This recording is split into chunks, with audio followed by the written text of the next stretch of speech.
ये class 10th का second chapter है हिस्ट्री में, नेशनलिज्म इन इंडिया। ये थर्ड पार्ट है, ठीक है। टॉपिक 1 और 2 कंप्लीट हो गया था। ये है topic number 3, toward civil obedience, ठीक है। सिविल डिसोबीडियंस होने के बाद क्या हुआ कि बहुत ज़्यादा जो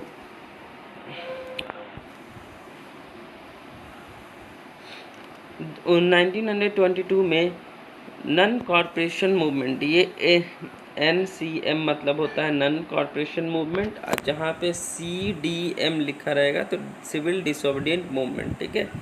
तो ये शॉर्टकट में लिखा हुआ है।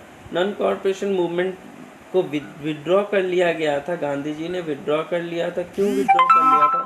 क्योंकि बहुत ज़्यादा वायलेंट फैल गया था, क्योंकि कोई कोऑपरेट नहीं कर रहे थे, जिसकी वजह से बहुत सारे लोग जो है मेनी प्लेसेस पे वायलेंस होने लगा, बहुत जगह पे लड़ाई झगड़ा होने लगा, जिसकी वजह से गांधी जी ने इस आंदोलन को वापस ले लिया।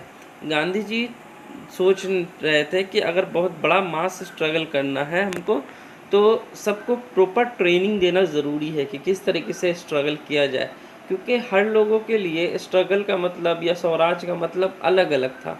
तो इतना बड़ा मास एरिया में अगर स्ट्रगल करना है तो सब लोग को नॉलेज होना चाहिए कि किस तरीके से स्ट्रगल करें जिसकी वजह से वायलेंस ना हो। तो कुछ लीडर जो थे कांग्रेस के, वो बहुत ज़्यादा टायर्ड हो गए थे कि मास स्ट्रगल से कुछ होने वाला नहीं है, हम लोगों को क्या करना चाहिए, इलेक्शन में पार्टिसिपेट करना चाहिए और इलेक्शन में जीत कर करके उसके बाद एक मतलब पार्टी फॉर्म करना चाहिए, स्वराज पार्टी, और पॉलिसीज़ को चेंज करना चाहिए। लेकिन कुछ लोग थे, जैसे ये कुछ लोग थे जवाहरलाल नेहरू, सुभाष चंद्र बोस, ये लोग पार्टिसिपेट नहीं करना चाह रहे थे इलेक्शन में। वो चाह रहे थे कि इंडिपेंडेंट इंडिया तभी होगा जब मास स्ट्रगल हो, जब मास स्ट्रगल हो तभी इंडिपेंडेंट हो सकता है, ठीक है। तो दो फैक्टर है जो इंडियन पॉलिटिक्स को शेप दिया। पहला तो है वर्ल्ड वाइड इकोनॉमिक्स डिप्रेशन। अब इंडियन पॉलिटिक्स क्यों सब आगे बढ़ा, इसमें दो रीज़न है। सबसे पहला रीज़न है कि इकोनॉमिक डिप्रेशन की वजह से, क्योंकि एग्रीकल्चर प्राइस जो है बहुत कम हो गया था, डिमांड घट गया था, एग्रीकल्चर गुड्स जो थे, फसल ख़राब हो गया था, बहुत सारे प्रेजेंट में डिफ़िकल्ट हो रहा था उसको सेल करने में, जिसकी वजह से रेवेन्यू बहुत कम हो गया था। अब फसल नहीं होगा तो किसान लोग जो है टैक्स नहीं देंगे, और टैक्स नहीं मिलेगा तो अंग्रेज़ लोग को भी पैसा नहीं मिल पाएगा, तो जिसकी वजह से इकोनॉमिक बहुत ख़राब हो गया था। तो लोग पे दबाव आ गया था बहुत ज़्यादा, अंग्रेज़ लोग दबाव देने लगे, लैंडलॉर्ड्स जो थे वो दबाव देने लगे किसान पे कि हमको टैक्स चाहिए, और किसान लोग के पास उतना पैसा नहीं था कि वो टैक्स दे सके, जिसकी वजह से उन्होंने बगावत शुरू कर दिया और इंडियन पॉलिटिक्स में आज़ादी के प्रति या आज़ादी के प्रति बगावत शुरू होने लगा। ये एक पहला रीज़न था। दूसरा रीज़न था Britain set up commissions under sir John Simon. देखिए, सर जॉन साइमन कमीशन का नाम सुने होंगे। साइमन कमीशन आया, जो भी बहुत ज़्यादा जो स्ट्रगल हो रहा था इंडिया में, उस स्ट्रगल को रोकने के लिए ब्रिटिशर ने क्या किया कि एक कमीशन बनाया जिसके हेड थे सर जॉन साइमन। तो उसका काम था कि जो भी इंडिया में प्रॉब्लम है, जैसे प्रेजेंट का प्रॉब्लम है या कांग्रेस का प्रॉब्लम है, उसको सॉल्व करना। लेकिन कांग्रेस लोग और आम आदमी लोग इसका बहुत ज़्यादा विरोध करने लगे, क्योंकि इसमें क्या था कि सारे लोग जो थे वो ब्रिटिशर थे, मतलब ब्रिटिश के थे। अब ब्रिटिश के लोग रहेंगे तो वो इंडिया की बात को समझ नहीं पाएंगे, इसीलिए उन लोगों ने अपोज करने लगे साइमन कमीशन का, और गो बैक साइमन का स्लोगन लगने लगा। ये कब हुआ था? ये 1928 में हुआ था, ठीक है। तो ये डेट याद रखिएगा। गो बैक साइमन का नारा लगने लगा, जिसकी वजह से लाठीचार्ज में लाला लाजपत राय की मौत भी हो गई थी। अब all parties including Muslim league Congress participate in demonstration. अब यहाँ से क्या हुआ कि मुस्लिम लीग, देखिए मुस्लिम लीग अलग पार्टी था जो 1906 में बना था, ठीक है, 1905, और कांग्रेस दोनों पार्टिसिपेट हो गए और इसका विरोध करने लगे साइमन कमीशन का।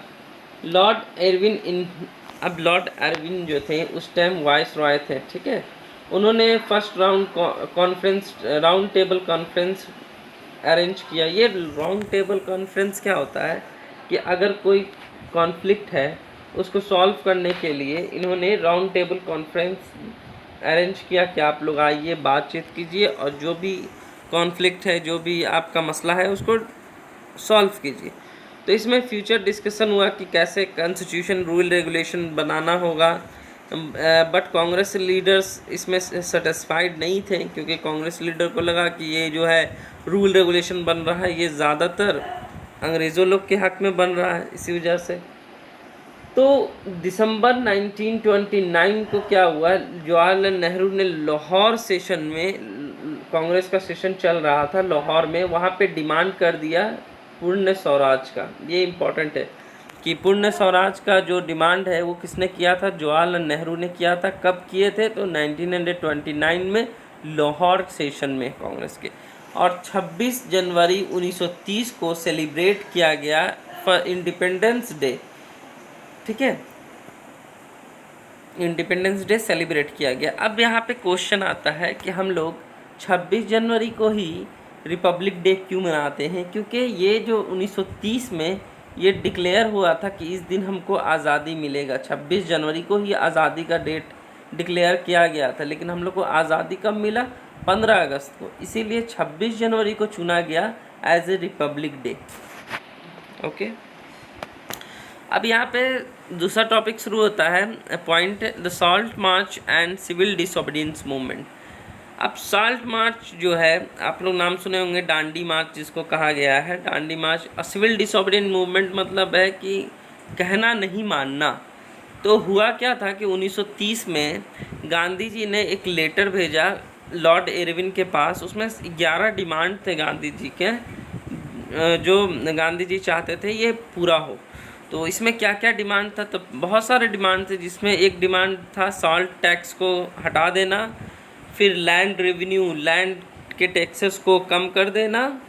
तो ये सब इनका डिमांड था उसमें। लेकिन ब्रिटिशर ने, लॉर्ड इरविन ने कोई डिमांड पूरा नहीं किया। तो गांधी जी ने लास्ट वार्निंग दिया 11 मार्च को कि अगर आप इसको पूरा नहीं कीजिएगा तो डिमांड को, तो हम लोग क्या करेंगे, कांग्रेस लॉन्च कर देंगे, सिविल डिसोबीडियंट मूवमेंट को लॉन्च कर देंगे, ठीक है। तो गांधी जी ने ये धमकी दी। फिर क्या हुआ, डांडी मार्च शुरू हो गया। फिर भी है कि लॉर्ड इरविन ने बोला कि ठीक है, आपको जो करना है कीजिए, हम नहीं पूरा करेंगे ये सब डिमांड। तो गांधी जी ने क्या किया, लास्ट में डांडी मार्च शुरू कर दिए। ये डांडी मार्च 6 अप्रैल को ये डांडी मार्च शुरू हो गया। और इसमें टोटल वॉलंटियर्स शुरू में कितने थे, 78 थे। और इन्होंने साबरमती आश्रम से चलना शुरू किया गुजरात कोस्टल रीजन टाउन तक, दांडी टाउन तक। तो साबरमती आश्रम जो गांधी जी का आश्रम था, वहाँ से लेकर के ये गुजरात के तट तक चले, समुद्र के किनारे तक, दांडी तक, जिसका लंबाई यहाँ पे दिया हुआ है आपको 240 माइल्स दूरी है। और ये लोग 6 अप्रैल को वहाँ पहुँचे और नमक को बनाया, और नमक बना करके सिविल डिसोबीडियंट मूवमेंट को तोड़ा। अच्छा, ये समझिए कि गांधी जी ने नमक को ही क्यों चुना सिविल डिसोबीडियंट मूवमेंट तोड़ने के लिए। कि देखिए, रूल को तोड़ना था, ठीक है। हम लोग जान रहे हैं कि हमारे कंट्री में नमक पैदा हो रहा है, फिर भी नमक को भी खाने के लिए हमको टैक्स देना पड़ रहा है। तो गांधी जी सोच रहे थे कि नमक का टैक्स ख़त्म हो जाए, लेकिन अंग्रेज़ों लोग ने टैक्स ख़त्म नहीं किया। तो गांधी जी ने क्या किया, ये खुद से गए और कुछ और नमक बनाया, और नमक को बना करके यूज़ किए। तो इन्होंने नमक का ही इस्तेमाल, नमक को इसलिए चुना क्योंकि नमक हर कोई यूज़ कर रहा था, अमीर गरीब सब कोई नमक को यूज़ कर रहे थे, साल्ट को यूज़ कर रहे थे। इसीलिए गांधी जी ने सॉल्ट को चुना कि हम लोग सॉल्ट का जो रूल रेगुलेशन तोड़ेंगे तो अंग्रेज़ लोग हमारा कहना मानना शुरू कर देंगे। देखिए, जब ये सॉल्ट का ये टूटा था ना सिविल डिसोबीडियंट मूवमेंट, तो ये गांधी जी ने तो गुजरात में किया था, लेकिन और कंट्री के हर पार्ट पे, हर जगह पे नमक को बनाना शुरू कर दिया गया था, जहाँ पे बहुत सारा नुकसान हुआ था अंग्रेज़ों को। सब लोग नमक खुद से बनाने लगे और खुद से यूज़ करने लगे, जिसकी वजह से अंग्रेज को बहुत ज़्यादा नुकसान हुआ था। अब यहाँ पे एक क्वेश्चन है कि सिविल डिसोबीडिएंट मूवमेंट और नन कॉर्पोरेशन मूवमेंट में क्या फ़र्क है।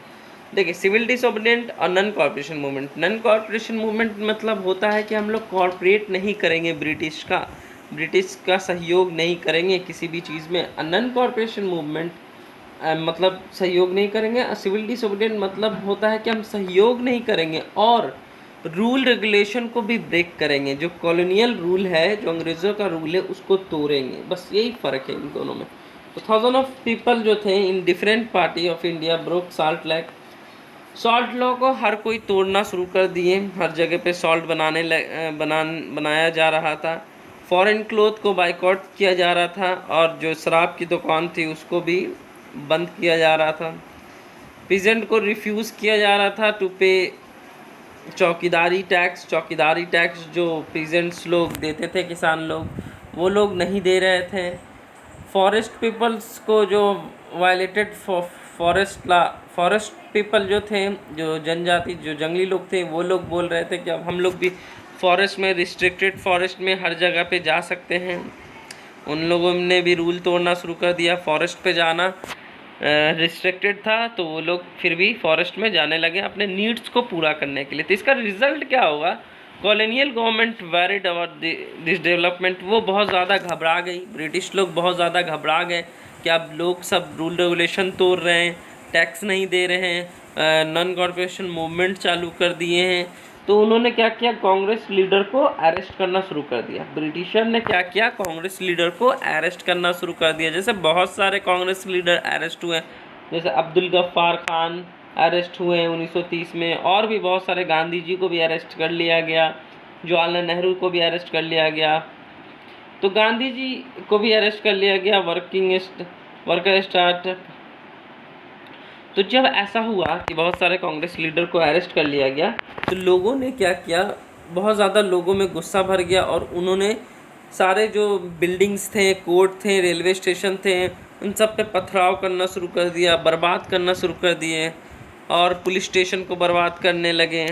तो लोगों ने बहुत ज़्यादा वायलेंस करना शुरू कर दिया, जिसकी वजह से गवर्नमेंट जो कि रिस्पॉन्ड हुई और सब लोगों को पकड़ के जेल में डालने लगी। ठीक है, 1 लाख लोग अरेस्ट हो गए थे, वुमेन, चिल्ड्रन, सबको मारा गया, लाठीचार्ज किया गया। तो गांधी जी इससे बहुत ज़्यादा दुखी हो गए कि बहुत लोगों को पकड़ा जा रहा है, बहुत लोगों को जेल में डाल दिया जा रहा है। तो गांधी जी इसकी वजह से क्या किए? सिविल डिसोबीडिएंट मूवमेंट को वापस ले लिए कि नहीं, आप लोग कानून को अपने हाथ में मत लीजिए। बहुत लोग को मारा जा रहा था, इसी वजह से गांधी जी ने वापस ले लिया। तो यहाँ से सिविल डिसोबीडिएंट मूवमेंट वापस हो गया। अब गांधी जी ने क्या किया? सिविल डिसोबीडिएंट मूवमेंट वापस ले लिए, तो गांधी जी ने इरविन को एक पैक्ट साइन करने के लिए कहा कि ठीक है, हम सिविल डिसोबीडिएंट मूवमेंट वापस ले लिए हैं, अब आप क्या कीजिए। ये जो फिर राउंड टेबल कॉन्फ्रेंस हुआ था लंदन में, वहाँ गांधी जी गए और वहाँ उनका डिमांड था कि जितने भी पॉलिटिकल लीडर्स हैं उनको छोड़ दिया जाए और ये रिटर्न कर दिया जाए। ठीक है, छोड़ दिया जाए। और उसमें जो थे आपके जो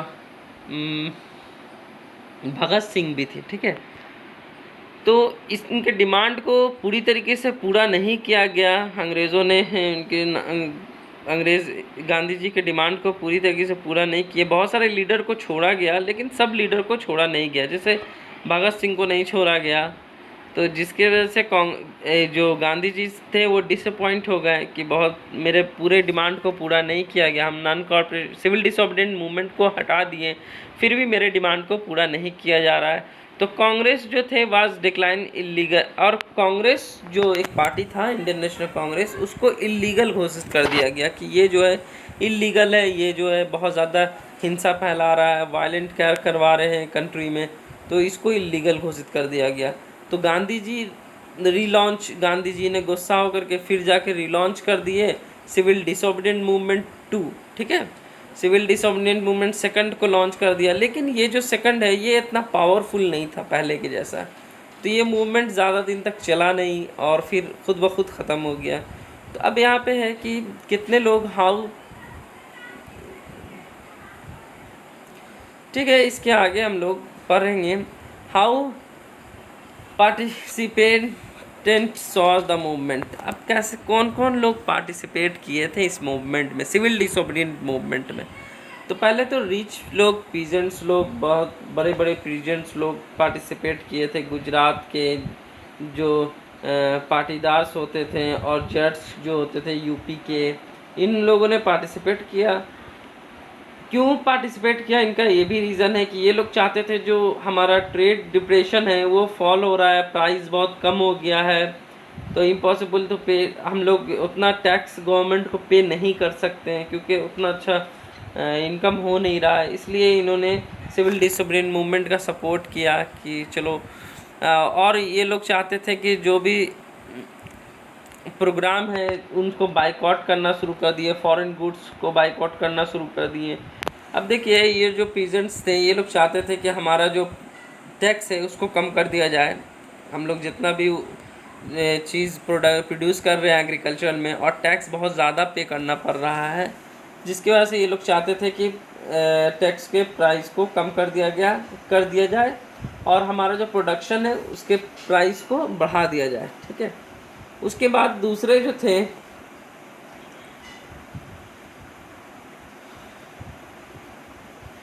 तो लेकिन जो अमीर प्रेजेंट्स थे, जो अमीर किसान थे, उन डिसअपॉइंट हुए सिविल डिसोबीडिएंट मूवमेंट से, क्योंकि सिविल डिसोबीडिएंट मूवमेंट को वापस ले लिया गया था, गांधी जी ने वापस ले लिया था, जिसकी वजह से इनका जो मांग था वो पूरा नहीं हो पाया। जैसे ये रेवेन्यू टैक्स को कम करना चाहते थे वो कम नहीं हुआ। रेवेन्यू टैक्स होता क्या है? ये टैक्स होता है, ठीक है, जो गवर्नमेंट लेती है किसानों से। ठीक है। फिर जो सेकंड बार सिविल डिसोबीडिएंट मूवमेंट चालू हुआ था, इसमें ये लोग पार्टिसिपेट नहीं किए बहुत सारे लोग, क्योंकि ये लोग सोचे कि कुछ फ़ायदा होता नहीं है सिविल डिसोबीडिएंट मूवमेंट से, हम लोगों का कुछ रेवेन्यू भी रेट कम नहीं हुआ, कोई फ़ायदा नहीं हुआ, जिसकी वजह से ये लोग पार्टिसिपेट नहीं किए सेकंड वाले में। जो किसान थे, पुराने किसान, स्मॉल फार्मर, वो लोग चाहते थे कि उनका भी टैक्स जो है वो कम हो जाए। देखिए यहाँ पे होता क्या है, ये स्मॉल किसान है, इससे टैक्स लेते थे जो बड़े बड़े ज़मींदार होते थे, लैंडलॉर्ड्स थे, बड़े बड़े किसान होते थे, वो लोग टैक्स लेते थे और ये फिर जाके गवर्नमेंट को टैक्स देते थे, ये होता था। ठीक है। अब ये चाहते थे कि गवर्नमेंट हमारा टैक्स कम कर दे और ये चाहते थे लैंडलॉर्ड्स जो है हमारा टैक्स कम कर दे। अब गवर्नमेंट ने इनका टैक्स तो कम किया नहीं, तो ये इनका भी टैक्स कम नहीं करेंगे, पुअर पीजेंट्स का भी टैक्स कम नहीं करेंगे, जिसकी वजह से पुअर जो पीजेंट्स थे उन लोगों को बहुत ज़्यादा डिफ़िकल्ट हो रहा था टैक्स देने में, रेवेन्यू टैक्स। इनका डिमांड था कि अनफेयर रेंट जो लिया जा रहा है, लैंडलॉर्ड्स हम लोग से जो पैसा ले रहे थे वो बहुत ज़्यादा ले रहे हैं, टैक्स को कम करें। और कांग्रेस जो है इन लोगों का सपोर्ट नहीं कर रही थी। क्यों नहीं सपोर्ट कर रही थी? इसमें एक रीज़न है, क्योंकि जो बड़े बड़े फार्मर थे, जो लैंडलॉर्ड्स थे, वो कांग्रेस का सपोर्ट कर रहे थे। अब कांग्रेस जो है ये छोटे छोटे जो पीजेंट्स थे या फार्मर थे उन लोगों का सपोर्ट करेंगी, तो ये जो बड़े फार्मर्स जो हैं वो नाराज़ हो जाएंगे, जिसके वजह से जो कांग्रेस है वो सिर्फ बड़े बड़े अमीर लोगों का ही सपोर्ट कर रही थी, किसान का सपोर्ट नहीं कर रही थी, जिसकी वजह से ये लोग को बहुत ज़्यादा प्रॉब्लम हो रहा था, पूरे किसान को। बिजनेस क्लास वाले पे क्या इफ़ेक्ट पड़ा? बिजनेस क्लास जो थे वो फर्स्ट वर्ल्ड वार के टाइम में इनका जो है ह्यूज प्रॉफिट हुआ। फर्स्ट वर्ल्ड वार हुआ तो इनका प्रोडक्शन बढ़ गया, इनका मतलब जो प्रोडक्शन था बहुत ज़्यादा, मर्चेंट्स लोग का ट्रेडिंग बहुत ज़्यादा बढ़ गया था, बाहर बहुत ज़्यादा सामान इंडिया से भेजा जा रहा था, जिसकी वजह से बिजनेस वाले लोग बहुत ज़्यादा खुश हो गए थे, बहुत ज़्यादा प्रॉफिट कमा रहे थे। लेकिन फिर फर्स्ट वर्ल्ड वार ख़त्म होने के बाद जो कॉलोनियल पॉलिसीज़ था वो रिस्ट्रिक्टेड कर दिया गया बिजनेस को। बहुत सारे एक्टिविटी जो बिजनेस था, जो ट्रेड सिस्टम था, उस पर टैक्स लगा दिया गया, उसकी एक्टिविटी को रोक दिया गया, जिसके वजह से ये लोगों का बहुत नुकसान होने लगा, बिजनेस क्लास वाले लोग का। तो वो लोग चाहते थे कि पॉलिसीज़ जो है वो ऐसा पॉलिसीज़ बनाया जाए जिससे बिजनेस को फ़ायदा हो। ठीक है। और ये लोग एक चीज़ और चाहते थे कि जो फॉरेन गुड्स आ रहा है उस पर प्रोटेक्शन लगाया जाए, ज़्यादा फॉरेन गुड्स इंडिया में ना आए, क्योंकि जैसे फॉरेन गुड्स आएगा, मशीन से बना हुआ कपड़ा आएगा तो वो सस्ता में बिकेगा, और इनका जो कपड़ा है वो महंगा में, तो इनका कपड़ा कोई ख़रीदेगा नहीं, जिसकी वजह से इनको नुकसान हो जाएगा। तो ये चाहते थे कि जो फॉरेन गुड्स हैं उन लोगों पे प्रोटेक्शन लगाया जाए, ये इनका डिमांड था, इसीलिए ये लोग सपोर्ट कर रहे थे सिविल डिसोबीडिएंट मूवमेंट का। लास्ट जो है ये चौथा, इंडस्ट्रियल वर्कर क्लासेस पे क्या इफेक्ट पड़ा। इंडस्ट्रियल जो क्लासेस थे ये सिविल डिसोबीडिएंट मूवमेंट का ज़्यादा सपोर्ट नहीं किए, लार्ज मेंबर्स जो सपोर्ट नहीं किए, बस कुछ एक्सेप्ट लोग जो वर्कर थे जो नागपुर रीजन में पढ़ते थे वो लोग सिर्फ सिविल डिसोबीडिएंट मूवमेंट का सपोर्ट कर रहे थे। इसीलिए यहाँ पे जो है wages of the poor condition, इनका खुद का मूवमेंट था कि इनका जो है बहुत कम सैलरी दिया जा रहा था, तो ये लोग चाहते थे कि मेरे सैलरी को बढ़ाया जाए। पुअर वर्किंग कंडीशन था तो वर्किंग फैसिलिटी दिया जाए, इसीलिए इन्होंने ज़्यादा सपोर्ट नहीं किया सिविल डिसोबीडिएंट मूवमेंट को। तो यहाँ से लास्ट जो है आपका ये है पार्टिसिपेशन ऑफ वोमेन। वोमेन का क्या रोल रहा सिविल डिसोबीडिएंट मूवमेंट में। देखिए हर मूवमेंट में वोमेन का कुछ ना कुछ रोल रहा है, तो यहाँ पे हम लोग पढ़ेंगे कि वोमेन्स लोग का क्या रोल था। तो ड्यूरिंग द डांडी मार्च के दौरान 1000 of women's come out from their homes, बहुत सारे जो औरत लोग थी वो लोग डांडी मार्च का बहुत सपोर्ट की और गांधी जी के हर चीज़ को फॉलो करती थी। सिविल डिसोबीडिएंट मूवमेंट का भी बहुत ज़्यादा सपोर्ट किया, पार्टिसिपेट किए, हर आपको प्रोटेस्ट में मार्च किए, डांडी मार्च, और सॉल्ट बनाए और बहुत सारे जो औरतों लोग थी उन लोगों को जेल भी जाना पड़ा था इसमें, ठीक है। तो यहाँ से लिमिटेशन हम लोग पढ़े।